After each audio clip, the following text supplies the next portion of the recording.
let's get to our Thursday night football game. For fans at large, this probably feels like your regular horrible Thursday night football game.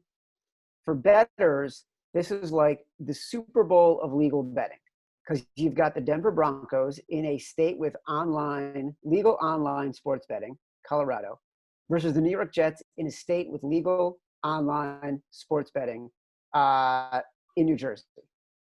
So we got to break it down, because there are going to be people who are listening to this in both of those states who are like, holy freak, I can bet on this. Like, I can bet on this right now.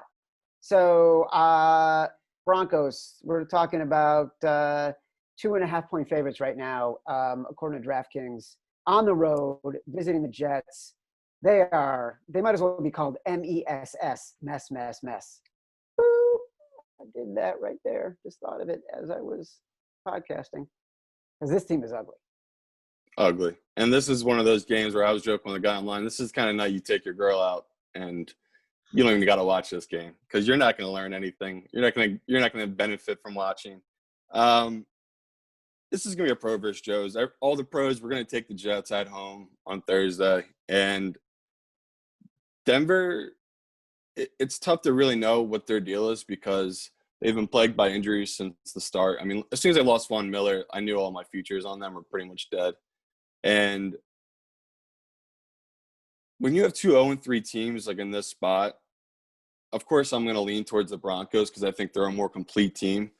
But I still love Sam Darnold, and I'm still going to ride the Jets, even though they're just a train wreck. They have no offensive weapons. They're running a 40-year-old running back in Frank Gore that no one knows why. So people online are asking for, if you don't want to bet on this, a fun bet you can make is you can just bet on Adam Gase to be first coach fired.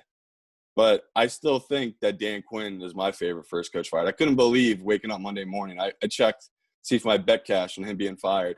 Nope, Dan Quinn's back in the office.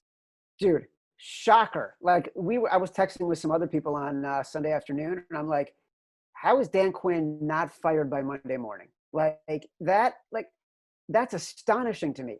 How much could I have to screw up at Home Depot to get fired? That's what I thought of, because the guy, Arthur Blank, who owns the Falcons, started Home Depot. I'm like, you might be able to be terrible at Home Depot and not get fired, because Dan Quinn still having a job after these collapses, epic collapses, that's on the coach, dude.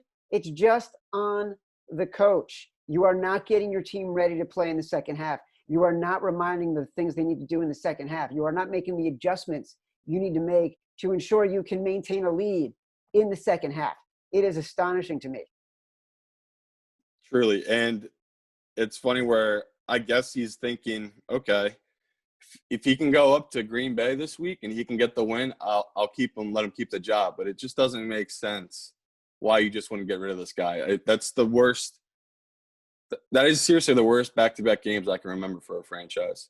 I actually can't decide, who's more negligent here. Adam Gase for just being bad at his job.